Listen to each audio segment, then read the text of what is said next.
It's a national holiday, talking about a man who brought peace or talked about change in a peaceful manner, Dr. Martin Luther King.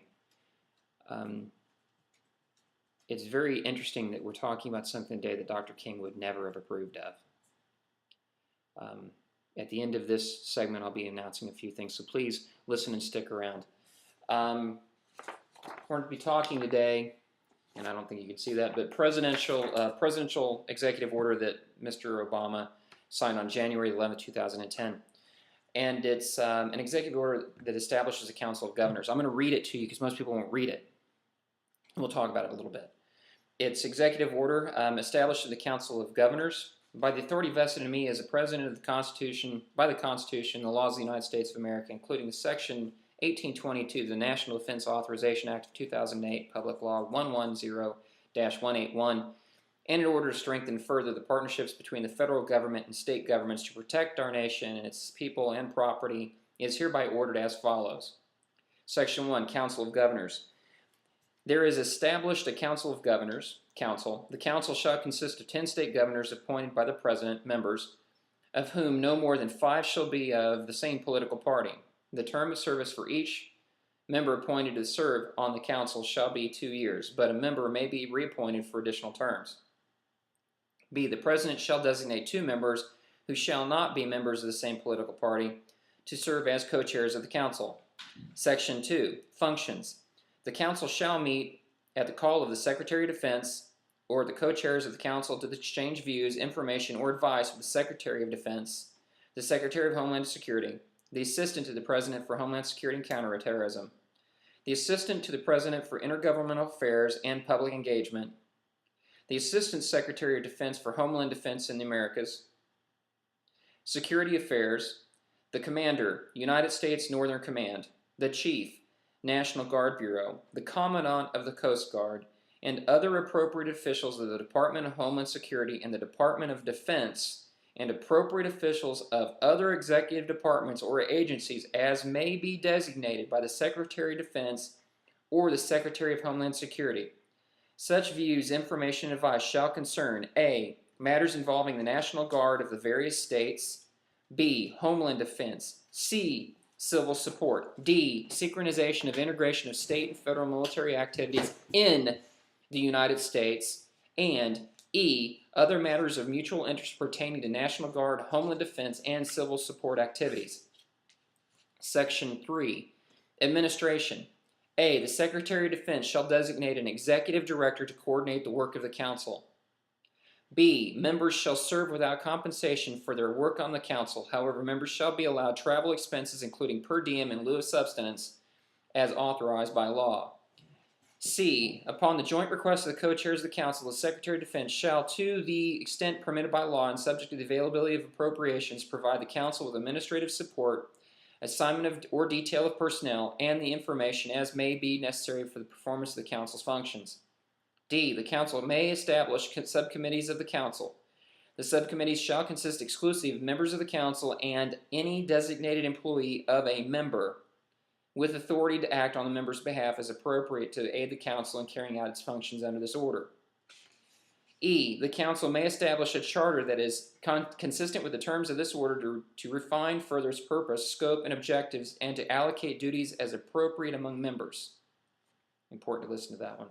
Section 4, definitions. As used in this order, the term state has the meaning to provide in paragraph 15 of Section 2 of the Homeland Security Act of 2002, 6 U.S.C. 101-15, and B, the term governor has the meaning provided in paragraph 5 of the Section 102 of the Robert T. Stafford Disaster Relief and Emergency Assistance Act, 42 U.S.C. 5122. 5. Section 5, General Provisions. Nothing in this order shall be construed to impair or otherwise affect 1. The authority granted by law to a department, agency, or head thereof. 2. Functions of the Director of the Office of Management and Budget relating to the budgetary, administrative, or legislative proposals.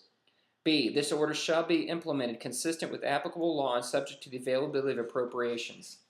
C. This order is not intended to and does not create any right or benefit, substantive or procedural, enforceable at any law or in equity by any party against the United States. its departments, agencies, and entities, its officers, employees, or agents or other persons. Signed, Barack Obama. Okay, this is so skewed towards the federal government. It's basically turning around and saying, we're going to pick 10 governors, and you're going to have to work with the Department of Defense against your citizens in the United States. Now, they're spinning this as saying if we have another Katrina-style event, then, we have to have this coordination. Isn't that what FEMA's for? Don't buy that. Now, why are we concerned about this? It's something called the National Security and Homeland Security Directive, presidential directives, combined known as Executive Order Directive 51. Executive Director Order 51, and I'll post a link on these so you can read them yourself, basically states that the president can put together, by his choosing, an enduring, quote, an enduring constitutional government, unquote, comprising, quote, of a cooperative effort among the executive, legislative, and judicial branches of the federal government coordinated by the president, unquote, which will take place of the nation's regular government. Did that just hit you?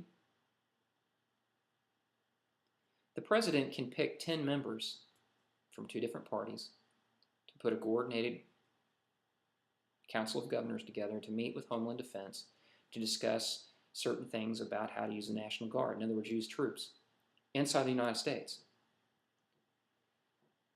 Now, looking at Presidential Directive 51,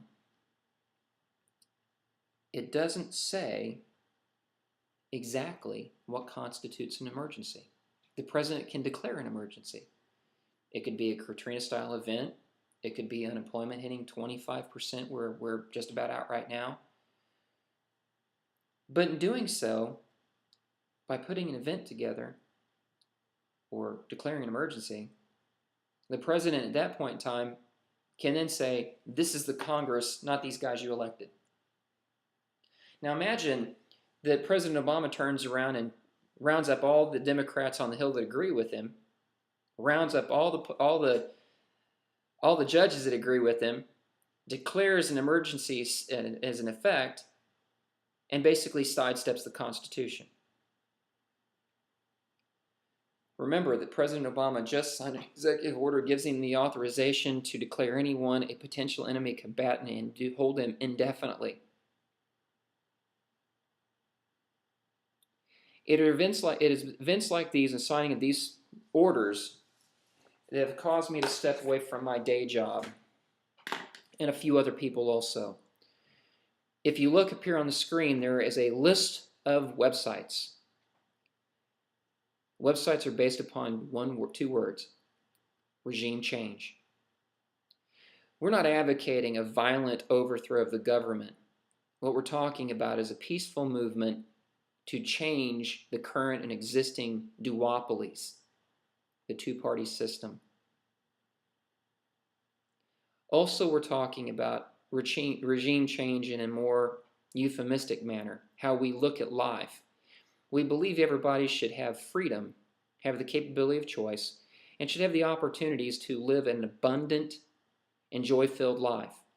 See, the Constitution grants us all the rights of life, liberty, and the pursuit of happiness. And it also states that all men are created equal by God, as outlined in the Constitution, or as agreed to in the Constitution, if you want to look at it that way.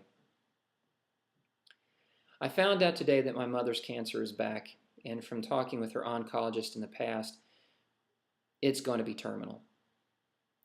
I dedicate the things that I do from this point forward in this organization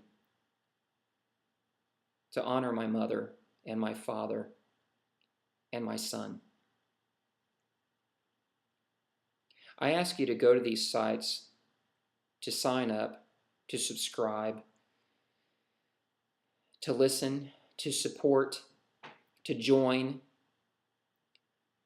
Going to regimechange.org in the future, you'll find out how you can actually contribute, both in many different ways. I should say in many, many different ways, not just in both. But it starts today.